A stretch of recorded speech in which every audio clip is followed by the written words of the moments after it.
আমি গেছি এক হুজুরের কাছে, হুজুর আমার এই বুদ্ধি শিখাই দিছে, আমি সেই বুদ্ধি অনুযায়ী চিন্তা করি। এখন আমি চোখের সামনে যখন চিন্তা করি যে কুকুর গেউ করতেছে, আমার হাসি আসে।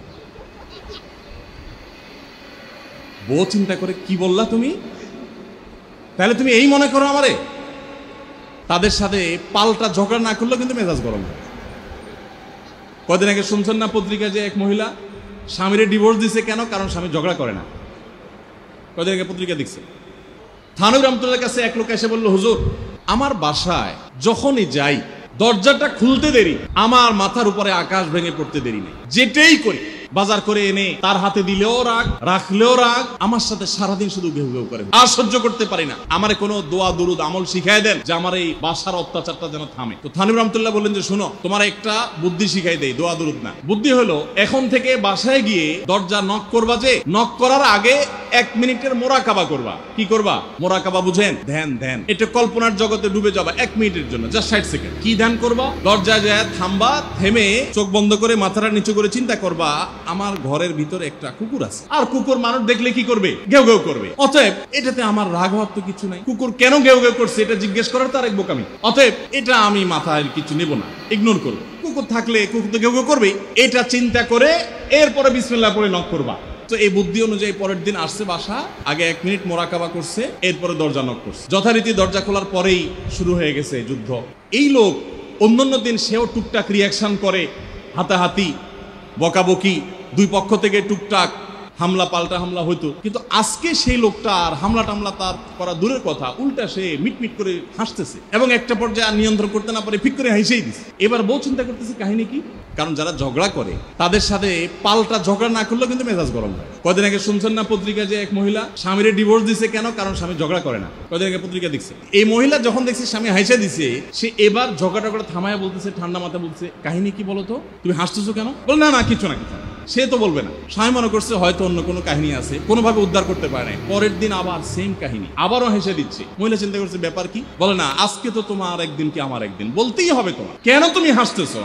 আমার ঝগড়ার বিনিময়ে তুমি ঝগড়া না করে হাসতেছো, অপমান করতেছো। আমার ঝগড়ার কোনো দাম নাই, আমি কি কথা বলতেছি না, এগুলো কোনো মূল্য নাই। যখন চেতে যাচ্ছে এবার বলতেছে, শোনো তুমি যেহেতু জোরই করতেছো, তাইলে আমি বলি, আমি গেছি এক হুজুরের কাছে, হুজুর আমার এই বুদ্ধি শিখাই দিছে, আমি সেই বুদ্ধি অনুযায়ী চিন্তা করি। এখন আমি চোখের সামনে যখন চিন্তা করি যে কুকুর গেউ করতেছে, আমার হাসি আসে। বউ চিন্তা করে, কি বললা তুমি? তাহলে তুমি এই মনে করো আমারে? এবার থেকে বেচারে ঝগড়া করার আগেই তার থেমে যায়, চিন্তা করে হায় হায়, আমি ঝগড়া করলে তো সে মনে মনে আমার ওইটা চিন্তা করবে। বুঝতে পারছেন? দাম্পত্য জীবনে একটু বুদ্ধিশুদ্ধি করে না চললে, শুধুমাত্র সোজা হয়ে দোয়া দুরুদ পড়বেন আর সব সোজা হয়ে যাবে, শুয়ের মধ্যে এত সোজা না। একটু বুদ্ধিশুদ্ধি খাটায় চলতে হয় এবং সবর করতে হয়। এই যে ভদ্রলোক যদি সবর না করতেন, তাহলে মারামারি কাটাকাটি করে কখনো সমাধান হয় না। স্বামী স্ত্রী উভয়কেই আমরা এই যে ঘটনা বলেছি, এই ঘটনার মাধ্যমে কাউকে ছোট করার উদ্দেশ্য না, জাস্ট বোঝানোর উদ্দেশ্য। এটা বিপরীত দিক থেকেও হতে পারে যে আমরা সবর করতে হবে দাম্পত্য জীবনে। তাহলে আগে থেকে, যদি এই ঘটনা বলার উদ্দেশ্য হলো যে এই ভদ্রলোক আগে থেকে যখন অপেক্ষা করছেন যে হ্যাঁ অনাকাঙ্ক্ষিত কিছু হতেই পারে, তখন এটার জন্য প্রস্তুত থাকার কারণে আর তার ঝামেলা বাড়ে নাই, বরং কমছে। এখন আপনি যদি আগে থেকে প্রস্তুত থাকেন, দাম্পত্য জীবনে টুকটাক সমস্যা হবেই। দুই ঘরের দুইজন মানুষ একসাথ হয়েছি, বহু কিছুতে গরমিল হবে।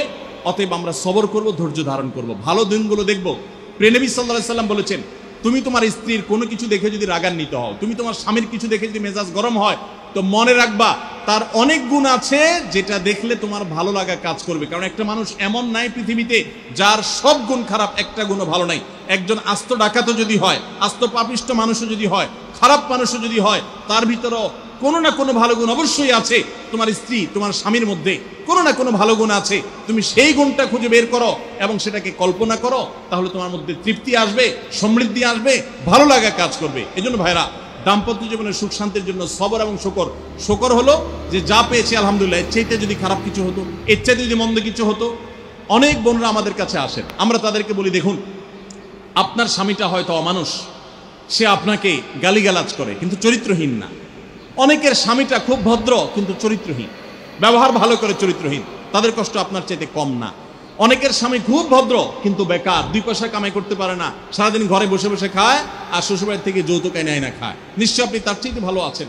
মানুষ এভাবে যখন ভালো দিকগুলো চিন্তা করবে, তখন তার ভিতরে শকর আসবে। তাহলে দাম্পত্য জীবনে সুখ শান্তির জন্য তৃতীয় করণীয় হলো সবর এবং শুকরের চর্চা করা। আল্লাহ আমাদের সবাইকে তৌফিক দান। 4 নম্বর হলো স্বীকৃতি দিতে জানা। অনেক লোক আছে নিজেকে খুব শিয়ানা মনে করে, স্বামী হয়ে বউর তারিফ করতে রাজি না, বউ হয়ে স্বামীর তারিফ করতে। দাম্পত্য জীবনের সুখের জন্য একে অন্যের তারিফ করার কোনো বিকল্প নাই। প্রিয় নবী সাল্লাল্লাহু আলাইহি সাল্লাম তার স্ত্রীদের তারিফ করতেন, প্রশংসা করতেন। আয়েশা রাদিয়াল্লাহু তাআলা আনহাকে বলেছেন যে আয়েশা, তোমার অবস্থানটা হলো খাদ্যের মধ্যে সারিদ নামক একটা বিশেষ খাদ্য আছে, রুটি এবং গোশতের ঝোল মিছিয়ে আরবরা খায়। নবী সাল্লাল্লাহু আলাইহি সাল্লাম বলেছেন, সারিদ এই খাদ্যটা যেরকম খুব প্রিয় অন্য সব খাদ্যের চাইতে আমার কাছে, অন্য সব নারীদের চাইতে তুমি আমার কাছে সেরকম প্রিয়। আপনারা জানেন স্বামী স্ত্রী একে অন্যের সাথে মিথ্যা কথা বলা, বউয়ের সাথে মিথ্যা কথা বলা, মিথ্যা কথা বলে সব ধরনের মিথ্যা কথা না, পামপট্টিমূলক মিথ্যা কথা বলা, প্রশংসামূলক মিথ্যা কথা বলা, এটা জায়েজ আছে। মিথ্যা কথা বলা কোথাও কিন্তু জায়েজ নাই। মিথ্যা কথা বলা ইসলামের জঘন্য অপরাধ। কিন্তু স্বামী স্ত্রী পরস্পরের সাথে প্রশংসামূলক, যেটাকে সহজ বাংলায় পামপট্টি বললাম, এই পামপট্টিমূলক বা প্রশংসামূলক মিথ্যা কথা বলা জায়েজ আছে। কিরকম? আবার এটা যাই এখন থেকে বাজার থেকে 500 টাকার কাপড় নিয়ে যায় বলেন 2000 টাকা দিয়ে কিনছে, এটা কিন্তু জায়েজ নাই। কেন জায়েজ নাই? কারণ কোনোভাবে যদি ওই 500 টাকার ট্যাগ মহিলা ধরে ফেলতে পারে তাহলে মায়ের কিন্তু একটাও নিচে পড়বে না, বলবে মিথ্যুকের পুত মিথ্যুক, সারা জন্মে এই কাম করে আসছোস, তাইলে ওই রকম মিথ্যা কথা বলা যাবে না। আমার পরিচিত এক লোক আছে, সরকারি একজন কর্মকর্তা বড়, উনি বলেন যে মহিলাদেরকে বাজার করে খুশি করার মতো কঠিন কাজ আরেকটা খুব কম আছে। যারা সংসার করেন তারা জানেন। কারণ আমি একটা কথা প্রায় বলি, দুনিয়াতে বহু বুদ্ধিমান মানুষ আছে, বহু চালাক মানুষ আছে, কিন্তু একটাও চালাক বা বুদ্ধিমান স্বামী আছে বলে আমার মনে হয় না পৃথিবী।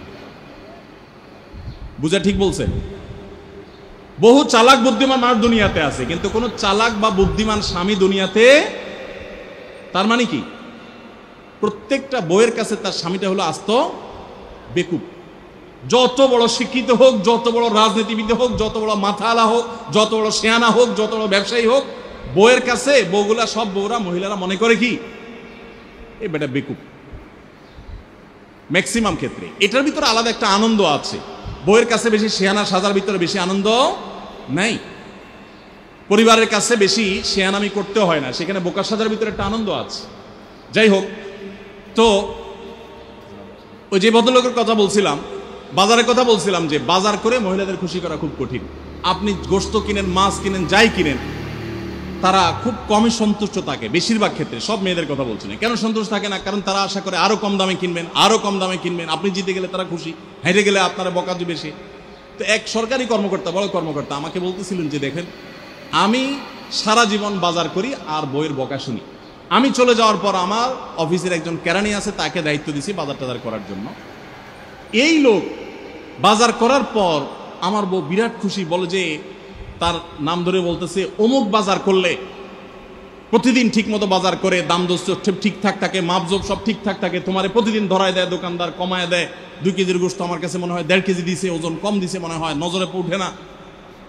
তো লোকটা বলেছে আমার খুব সন্দেহ হলো, একই দোকান থেকে আমিও আনি, সেও আনে, আর আমার তো ঠকানোর কথা না, পরিচিত দোকানদার। তাহলে মহিলা এই কথা বললো, তার ব্যাপারে কাহিনীটা কি?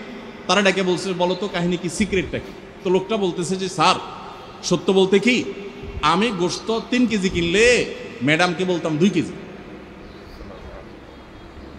1000 টাকা কিনলে ম্যাডামরে বলতাম 500 টাকা। টাকা তো আপনি দিবেন, আপনার সাথে বোঝাপড়া হবে, কিন্তু আমি জানি বাসায় এটা বললে বউরা খুশি থাকে। তো এই জন্য আমি একটু কমায় কমায় বলি দাম, আর জিনিস কমায় কমায় বলি। তখন সে প্রতিদিন 2 কেজি মাংস যেটা দেখে আপনি আনেন, আজকে দেখে যে সে 1 কেজি মাংস ওই পরিমাণ, তখন সে তো খুশি হবেই স্যার। তখন ওই লোকটা বলতেছে, দেখেন, সে এইটা করে আমার গোটা সংসারে আগুন ধরায় দিস। তো এইভাবে মিথ্যা কথা বলা কিন্তু জায়েজ নাই। কোন মিথ্যা কথা বলা জায়েজ আছে? ধরেন আপনি আপনার বউরে বললেন, দেখো তুমি চাঁদের চাইতেও সুন্দর। কিসের চাইতে সুন্দর ভাই? চাঁদের চাইতে উজ্জ্বল মানুষ হয় সম্ভব? ডাহা মিথ্যা কথা না? কিন্তু এই মিথ্যা কথা বলা কি আছে? জায়েজ আছে।